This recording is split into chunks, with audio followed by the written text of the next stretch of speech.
On March 2nd of 2018, this channel exposed Jurassic and Grimsoul Survival as part of Kfir when it seemed like they were trying to hide it. Since then, both games have admitted to this connection. In this video, I'm going to prove that not only is Craft of Survival Immortal a Kfir game, but show you why it is clear that this is their next big project. So I've been covering Last Day on Earth for over 4 years now. In fact, it was the original game of this channel. It's what started this channel off. And about a year into this channel, we started to hear rumors that Jurassic Survival and Grimsoul Survival were actually Kfir. And honestly, it was kind of a laughed at conspiracy theory. I thought it was the most ridiculous thing, but I ended up hearing the theory so much that I thought I was gonna go ahead and do a Mythbusters on it. And I investigated only to find out that it actually was Kfir. If you guys have not seen that video, it was one of the biggest exposure videos of this channel, and both games ended up admitting that they were part of Kfir. Grimsoul almost immediately, they actually took on the name Kfir after the devs knew that I was making that video exposing it. Ironically, I told them before I released the video. And then Jurassic Survival waited a really long time. In fact, they stayed Mishka production, but once the devs kind of abandoned the game, they literally put up a sign that said, hey, go play Last Day on Earth, which made it pretty obvious. They also did Cube Survival, where they put in the description that they were licensed with Kfir. So both games ended up admitting that they were part of Kfir, but since then, there's actually been a lot of other games that have come out. Wasteland Survival, DOC Survival, Mutiny Survival, Prey Day Survival, Stormfall. There's a ton of them out there, and a lot of them are made by Russians, and you would think, oh, this seems like a Kfir game. And then, especially when you get into the more dynamics of how the devs work, you start seeing even more signs. The research team has a whole list of which ones we think are Kfir and which ones we think are copycat games. And honestly, most of them look like they're actually from Kfir. So quite a while passes by, and one of the biggest requests that we've been asking for in Last Day on Earth and Grimsoul Survival is to integrate multiplayer, because the whole games were set up as if they had multiplayer, but it's just bots attacking you and it's fake. And those of us who are advanced players say, hey, had it the way it was designed. And they kept kind of putting it off, and they'd make Sector 7, or they'd make, this little clan thing where you fight a tree. And it was like, wait, this isn't multiplayer. This isn't PvP. This isn't even the design that you had. And then we find out about Frostborn, which was in closed beta for a really long time. They were trying to keep it secret, and I was fortunate enough to be invited into the project earlier. So I was one of the ones that was keeping it secret, but the whole time I was playing, I was like, this is so advanced. This has all of the multiplayer components that we have been waiting for. This is what we were wanting for Last Day on Earth. It's all integrated in here. It's all multiplayer or co-op dungeons, and you get to actually interact with your teammates. It was so beautiful. And we're like, this is it. This is Kfir's next big project. It's the most advanced game they have. And then they release it, and it's so buggy that it's now, we call it Frostbug. And I mean, I still cover it a lot. I still love the game, but it got really bad reviews and it never really launched. And then along comes Siberica, which, even though it was just like all of the other copycat games, it had the Kfir name on it. So we thought, oh, Siberica is Kfir's next big project. They're gonna put a lot of time, and they're gonna make it even more advanced than Frostborn. And then almost like within like a week's notice, they're like, oh, we're releasing it globally. And we're like, wait, it's not more advanced than Frostborn. What are you doing? But it did get really good reviews, and people are really interested in Cyberpunk. So it kind of shot up in downloads. They didn't make hardly any money, or not yet at least. They're not making a whole lot of money from the game. They are getting a lot of just attention about Kfir from the game. Seems like people are really enjoying playing the storyline. So I'm not sure about Siberica. It might be that they were just experimenting of releasing one of the copycats with the Kfir name. It doesn't seem more advanced than Frostborn, but it is being very successful. So the question has been for the last 6 months or so is, what's Kfir's next move? We keep thinking that, it's going to be Frostborn. It's their most advanced game. This is the game that they're gonna, really push. It's making a ton of money per download. This is the game that Kfir should push. And maybe they still will. I mean, they're still pushing Last Day on Earth. In fact, they're still pushing Grimsoul Survival, and it's still doing pretty good. But I've had a thought for a while, like, is Kfir planning on doing another project? I've not seen anything. I haven't been invited to anything special. Doesn't seem like Siberica is where their most advanced game is at. So what is their plan? And specifically, why in the world is Kfir not adding an arena? We've asked them to add an arena into Frostborn so that we can have constant multiplayer, and they're not doing it. They're not giving it. Even though they could easily set it up in a way that would make them a crazy amount of money, they won't add had the arena, and we're not sure exactly why. Well, then I get a tip about a new game called Craft of Survival Immortal, and this game looks honestly a lot like Grimsoul Survival, and I'm going to show you guys here in a second why there's so many similarities to Grimsoul Survival. But the thing that really piqued my interest is when I scroll, I saw an arena, the very thing that we've been asking for Frostborn for months, and they haven't added it. Just like we asked for multiplayer in Last Day on Earth and Grimsoul, and they're like, we gotta save that for Frostborn. Well, look what we have here. We've got an arena, and it's not actually finished yet. You can say this will become available in an update coming soon. I went ahead and checked their Discord because, you know, Cyberica said that too. They're like, oh, we're gonna have multiplayer, and they never really added it. And when you ask the devs, they're like, yeah, it's gonna come someday. When I checked the Discord of Craft of Survival Immortal, the devs are like, yes, it is definitely coming. I think this month it's going to come, and definitely before this game goes global. This game is not global yet. It is in a closed beta. In order for me to get access to this game, I had to VPN to Canada, and so I started playing it, and man, playing this game has revealed so many things. So first, I'm going to prove to you guys this game is actually a Kefir game, and the way that I'm going to do that is show you things that I would call a copy and paste from one of their other games. So the first one I'm going to show you is we're going to go over here to the storyline stuff. Does this look like anything to you? If you have not played Grimsoul Survival, this is not only very similar, it is a copy and paste. I'm pretty sure the nicks in these letters are the same as Grimsoul Survival.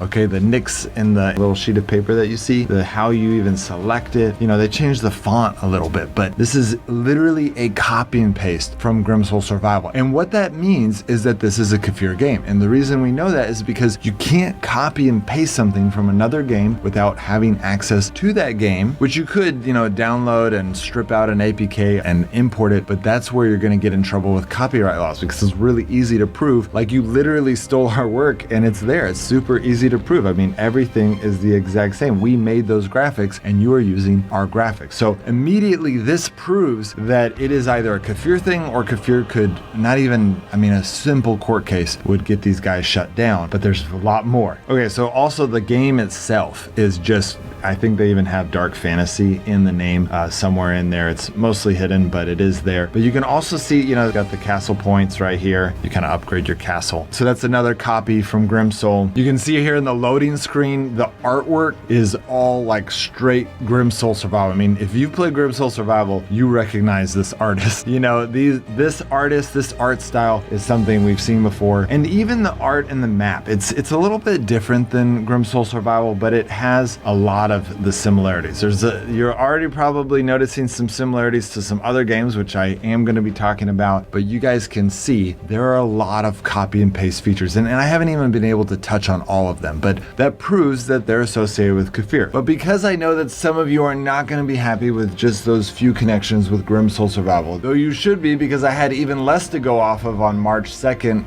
almost 4 years ago, when I was trying to expose Grimsoul and Jurassic Survival, but just to seal the deal, just so that everyone knows that this game is truly Kefir and that there is no doubt about it. One of my veteran research team members sent me some pictures from the files of Craft of Survival. You can see here that they've got lots of different weapons, and all of these weapons have a lot of different skills. Not as many skills as Frostborn, but the fact that it's still in closed beta and it's getting a lot of these skills. And they also have a lot of armor. Again, it's not as much as maybe Frostborn, but it's still a lot of different pieces of armor. But as he was scrolling through all the pictures, he found this. You can see there's a lot of textures in here, a lot of normal stuff, but then look over here. We've got Last Day on Earth hatchet, aluminum plate, we've got berry tea, nails, a bunch of Last Day on Earth pictures that were still in the files. They're not anywhere in the game, but they are still in the files. So this is proof. Like, there is no way to get around this. Again, the same connection. I can't prove that they didn't just strip it from Last Day on Earth, but I can prove that if they did,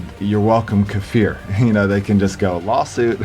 See, it's in your file still. Obviously you copied us, but they're not going to, because it is Kefir. That's the whole point, guys. This is what Kefir has been doing for 4 years, and I'm actually on to something that could be huge in the future, but I'm not going to go into that yet. But this is the proof. If all the copy and paste of Grimsoul didn't convince you, and the copy and paste that I'm going to be showing you about some of these other games, here is Last Day on Earth itself in the files of the game. They haven't had a chance to take it out yet. This is it, guys. My research team has gotten a lot more advanced since 3.5 years ago when I was trying to prove that Jurassic Survival was Kfir. Okay, so at this point I was going to talk about some other copy and paste for Westland and DOZ and Mutiny, but once I looked at them a little bit closer, they weren't quite cut and paste. Instead, they were just really similar. Like the icons on the minimap remind me a lot about Westland Survival and Mutiny Survival. The traveling on the map reminds me of DOZ. The trader is very similar to Mutiny Survival. In fact, they basically copied it. The crafting menu is very similar to DOZ, but they're technically not copy and paste. They did change the graphics a little bit. Also, as a disclaimer, the devs deny the connection. I've already talked to the devs about this game and they say it's not Kfir. So either this is truly a copycat game and hopefully this video will help Kfir with their lawsuit, but I think what is more likely is that whoever the owner is of the Last Day on Earth intellectual property, they do not define themselves as limited to Kfir, thus allowing it to be true that these games are not connected to Kfir, even though whoever owns the Last Day on Earth intellectual property is connected to all of them. That's the only other way to make sense to me. But in addition to that, it seems like that guy or girl is still calling the shots because the coincidences are too strong. I still remember the confusion I felt in Last Day on Earth multiplayer before I knew about Frostborn and realizing, oh, they're waiting until Frostborn comes out. And now it seems that they're saving the arena for this game. So I don't know what to believe. It's actually made me go back to thinking about DOZ. I believe the devs that they weren't connected with Kfir, but now I'm realizing, wait, maybe they're not connected with Kfir, but they're still connected to whoever the guy is that owns the Last Day on Earth intellectual property. It is interesting that this is another Russian game studio that is headquartered out of Cyprus, which is typical for some Russian companies to headquarter out of Cyprus for the lower taxes, but the connections just seem to be overwhelmingly the same. Why are the only people that are creating games like this Russians? But I guess that's the problem with conspiracy theories. They take you down some really confusing path. 4 years ago, I had less evidence than I do now, and I was right. So I'm going to stick with this theory even though the devs are denying it. But one thing that is very intriguing about this game is they seem to have taken the best of all the different worlds. So the map is pretty cool. You get to see your character run, which is kind of a cool technique, which is something that DOZ has. The way you get resources is very DOZ feel. The storyline is better than DOZ. I mean, it's almost as good as Siberica as far as the storyline. I mean, you can see here, I've got a mission quest, new locations. There's the whole thing is integrated with story. You can pretty much constantly be doing storyline. They have a really cool skill tree. You can upgrade, like this guy I'm making into a wizard or like someone who does a lot of extra damage. I actually don't want to do that, cancel. Intelligence, I want him to do a ton of damage. Your weapons actually have like fireballs they can shoot, and so by increasing my intelligence, I am able to do a lot more damage with that skill. So this is a really cool feature that is new to this game. There's also a feature where if you die, you can just hit gems to keep all the stuff on you, which there's free-to-play ways to get gems. It's still, obviously it's easier to spend money to get gems. So it is a somewhat pay-to-win aspect. And if you don't die, then it doesn't affect you. So it doesn't bother me that much. And the storyline is really good. I'm impressed. I'm not going to give anything away, but already I can tell they put a lot of effort into the storyline. If you guys don't want to VPN to Canada to be able to get this game and you just want to kind of follow it and kind of understand how the game works, make sure to watch my gameplay series on this game. I'm going to play through it all, so you're going to get to experience the storyline. I read everything to you in as dynamic voice as I can, so you actually get to experience the storyline, and then that way when you do play through it, you'll still be able to appreciate it, but I did all the reading for you. Okay, so here we are at the zone, and I want to show you one more thing that is unique about this game that I think might be part of why it's Kfir's next big project, okay? This is kind of the transition. I'm gonna get into why I think it's Kfir's next big project, why it's the most advanced game, but this is one that I think a lot of veterans of Last Day on Earth, Frostborn, all of those games are gonna be excited about, and that is when you are fighting. I'm gonna get all these guys grouped up. I might die because I'm naked, but here we go. You do splash damage with literally every punch, every sword. It is basically you are doing directional damage, and you're getting to avoid things, which I wasn't doing in that instance. But you could see that I was able to attack an entire group. Melee weapons are definitely better at killing large groups of people just because of all the splash damage. That's a cool aspect of this game. There's no targeting. Frostborn, one of the hardest things in the game is, trying to click on the right person and target the right person, and that is really difficult. Where in this game, it's going to be directional. If you're shooting a skill, you're shooting in a direction, and that fireball will do a crazy amount of damage. Too, you can see that it is direction oriented, but there's also a fireball skill, and you target it just like a skill in Frostborn. You target it the direction you want to go, and it does a crazy amount of damage, especially for me since I'm a mage character. I do a lot of damage with it, and so it's going to make multiplayer really dynamic to have that element to where you're not targeting people, you're not accidentally shooting the wrong person. And I personally really like that. I think that's going to be good. Those of you who play Frostborn, those of you who play at Sector 7 and Last Day on Earth, you're going to be like, oh yeah, this is a really good touch for these games. It's going to make the arena pretty dynamic because you're going to have more control. It's going to feel a little bit closer to like Wild Rift or something like that. So the big thing is the arena. Is it coming? I'm telling you, I'm studying the Discord. It's very different than Cyberica. It looks like it will come before this game is globally released. And that's a huge indicator that this is Kafir's next big project. Usually when Kafir is releasing a new game and they're just kind of like, just kind of flooding the market with fake competition, they're just kind of release it and they see kind of how it goes. They're playing the Google system, and I think they're doing a good job because they keep doing it, and I guess something's working, but they keep going at it and they keep releasing more games. But when they want a game to be really advanced, they keep it in that closed beta and they just develop and develop so that by the time they release it, it is the most advanced game they have. And I think that's what they're doing here. This will be the first time they do that they don't claim the game as, Kafir's next big game. Then again, they might actually end up claiming it. That's what they did with Grim Soul. They ended up saying, oh, this is so successful, it's Kafir now. And they just took it over, even though the game had already been out. I wonder if they're going to end up doing this before they release it globally so they get that extra name recognition. But right now, it's hidden. It's not under a Kafir game. You can see here that chat already exists in the game. We're already able to interact with each other. This is a really good sign. In fact, the chat works pretty well. There's even a local chat, which there's no multiplayer zones yet, so this doesn't work. And then these other things, clans and stuff like that, that's all coming later. And so it's not like this game is crazy advanced over the other games yet, but it's still in closed beta and they're still developing it. And the fact that there's going to be an arena, which is something that we've been wanting and that they've been keeping from those other games, I think that means that this is their next big project. The fact that they are keeping these things from other games so that they can put it in this game makes me pretty convinced that this is Kafir's next project. So I'm going to keep playing it. I'm going to be keeping up to date on the Discord of what the devs are doing, and I will let you guys know what they're up to and what I think Kafir is up to. But I'm curious about y'all's opinion. What do y'all think? Do you think this is Kafir's next big project? I imagine some of you might think, well, if Kafir's not claiming it, then I don't know if it's their next big project. So that may be something we don't know until it globally releases, but it definitely feels like they have combined the best out of all of their games and they have put it together. And if the arena comes out and it is amazing, if it takes some of the stuff we've found in Frostborn and they really improve on it, then I'll have no doubt. And of course, I will let you guys know if that happens. All right, guys, I'll see you next time.